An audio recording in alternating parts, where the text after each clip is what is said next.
So what are you going to do about it? What can we do about it? That's the big question. Now, you've got a lot of people today who are trying to sort it out. You have a number of groups like the World Economic Forum, United Nations, others who are holding big conferences and global gatherings with the idea of solving these problems and trying to make a sustainable future for the human race. And I think that's a good idea. And one way we could say, yes, let's get together and try and sort it out. But there are certain problems which we shall see. Generally, the globalists, they had the meeting in Davos in January.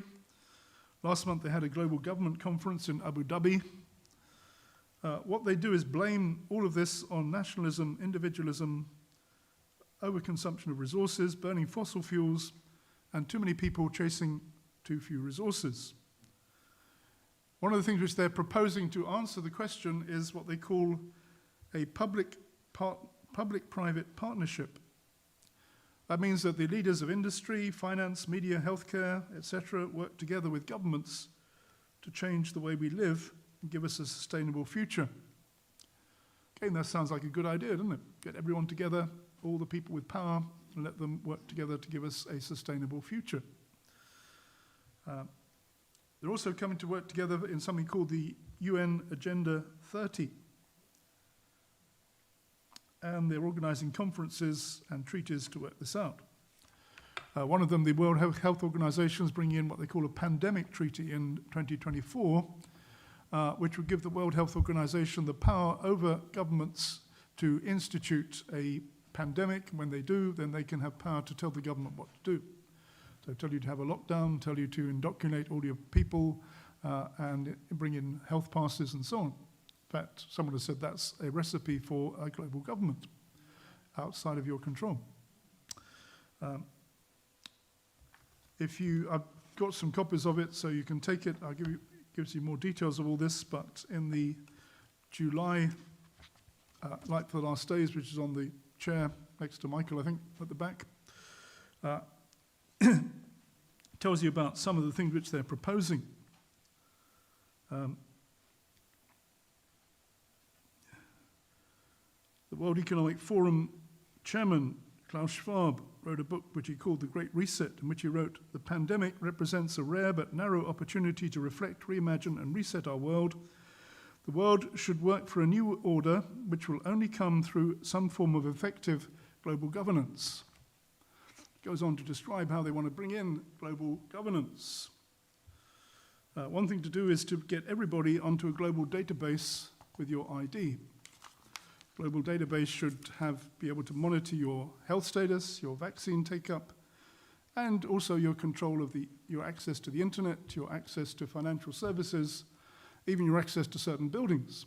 So once you've got this stuff on your internet and you get the card or the mark or whatever it is, then you can access all these facilities.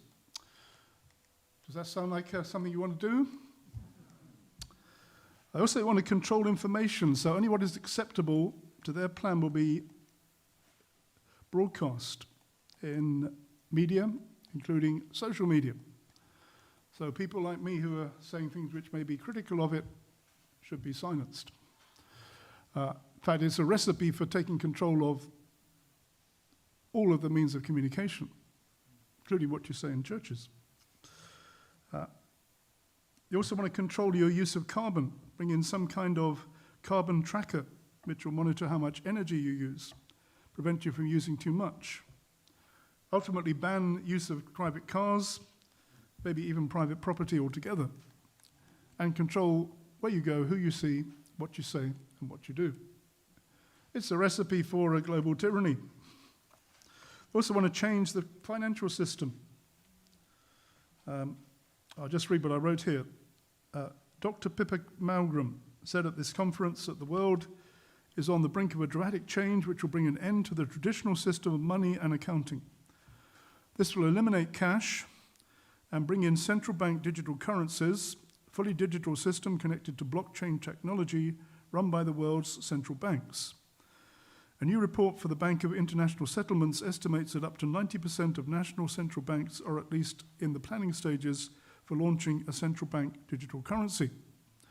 In this system, people are required to have a digital ID connected to blockchain technology run by the central bank. That gives the bank and potentially the government the ability to check where people are getting their money from, to be used as a weapon against crime and tax evasion. They can also monitor every transaction you make, from buying a cup of coffee to buying a house. Gives them the possibility also to restrict you financially if they think you're misbehaving in some way. In China, the credit score system, which is already in place, is integrated into the advanced surveillance system, which can monitor where people go, who they meet, what they say on the internet, what they spend their money on, and so on. Gives the state the ability to restrict the activities of those they disapprove of, especially those who criticize the government. Also been used to suppress freedom of religion and has caused restrictions on Christians' ability to preach the gospel. In order to participate in this program, people need a digital ID connected to a QR code on their mobile phones. There are photos of people in China scanning their code in before they're allowed to enter shops or travel on public transport. So you can see how it becomes a means of control you. And it's already happening in China. And they want to bring it in elsewhere. Also, you find in these conferences, they're talking about developing AI, which is advanced intelligence, to give you what they call wearables. That means something you can wear on your wrist or on your head. The wearables on your head, I've seen a picture of it, and they can monitor your thoughts. And they can actually broadcast your thoughts. Sounds terrible. And they can bring this in, and again, they can tell where you're going, who you meet, what you say, and what you buy and sell. And they can stop you from buying and selling things if they don't like you. If they don't like what you're saying, they can cut you out of the system. Now, one of the interesting things which they said at the World Economic Forum, not the World Government Conference in Dubai, was whoever controls AI will control the world. Kind of makes you think, doesn't it? Who's going to control it all? In the end, as far as I can see, this is actually spot on with Revelation 13. It's leading us up to the fulfillment of the Mark of the Beast system. Interestingly, if you look in the book of Daniel, chapter 12, verse 4, there's a verse which some people dispute its meaning, but I think its meaning actually ties in with what I'm saying. It says, Daniel 12:4, you, Daniel, shut up the words, seal the book until the time of the end. Many shall run to and fro, and knowledge shall increase. In other words, what you're going to see in the last days is an explosion of knowledge. What do you see happening now? You see an explosion of knowledge. Development of computers. Now they're going on to quantum computers, which can work at about 1 billion times faster than an ordinary computer. All kinds of robotics and even computers which can answer your questions and can have a personality. Things are being developed at an astonishing speed as technology develops. And the technology to bring in the Mark of the Beast system is being put in place. It's there. It's not impossible to see how it could come about. What does Revelation tell us about it? It tells us about when the Antichrist is ruling, and halfway through the tribulation period, it says he causes all, both small and great, rich and poor, free and slave, to receive a mark on their right hand or on their foreheads, and that no one may buy or sell except one who has the mark or the name of his beast or the number of his name. Here is wisdom. Let him who has understanding calculate the number of the beast. It's the number of a man. His number is 666. The mysterious 666. But notice there's some kind of a mark or something implanted on you with which you can buy and sell. When John wrote these words back in, whenever it was, about 90 AD, the only way of exchanging goods was by coins or by barter. In fact, that was the case right through history up until recently. Then we got banknotes. Now we've got banknotes, and we've got credit and debit cards and checks and all that stuff. But going one step further, you could see them bringing in a system whereby you can't buy or sell unless you have this mark implanted in you. Now, will they ever get there? I don't know. The Bible seems to say they will. It's hard to see if the whole world falls into chaos, how could they bring this in? But you could see that one way they could say to save the world from chaos is bringing this in so we can now have control over what people do. where they go, have control over how much money they spend, especially if there is some kind of financial crash, which is very probable. Then you have to just give people the card and the number and give them an amount of money which they can live on, and if they go over that, that's their problem. But you can control their buying and selling and control their actions by this. See what happens. And there's also a battle for control of the world government program. That's partly what Ukraine's about, by the way. You have the Western-based world government thing, backed mainly by United States, European Union, UK, and you have the alternative one, which China with Russia and their allies is trying to bring in, including Iran and other not-so-nice nations. In fact, all the nations which on the other side tend to be dictatorships, and we have this movement towards it. You've also got an unaligned group, which is centered mainly on countries like India, Brazil, South Africa. We're also part of Russia's BRICS group, which is another alliance which Russia has in the present world. Russia, China, India, South Africa, and Brazil.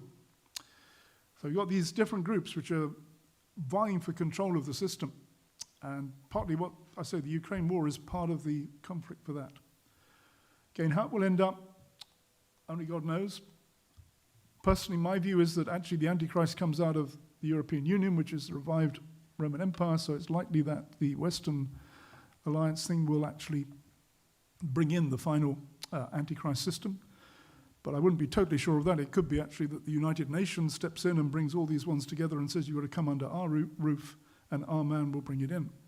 Whatever it is, you can see that the potential for this happening is being laid in current world events. And part of the conflict is also over who gets control of it. Who is the boss nation, if you like? Who is the boss of the system? And as the World Economic Forum said, whoever controls AI will control the world. So it's quite an interesting battle to see who's going to control it. You can be sure he won't be a Bible-believing Christian who controls it. It'll be the other fella. And the Revelation actually says that his man, the Antichrist, the beast, will be given power by the devil and will have power for a 7-year period, which will end up with his total defeat and being thrown into the lake of fire, when the true Savior comes back, who's Jesus, and he'll then rule for 1,000 years and bring peace and justice to the world.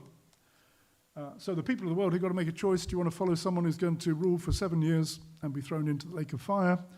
Or do you want to follow somebody who's going to rule for 1,000 years, then for eternity, and take you to heaven? Bit of a no-brainer, really. But unfortunately, the majority of people will miss the point and not choose Jesus.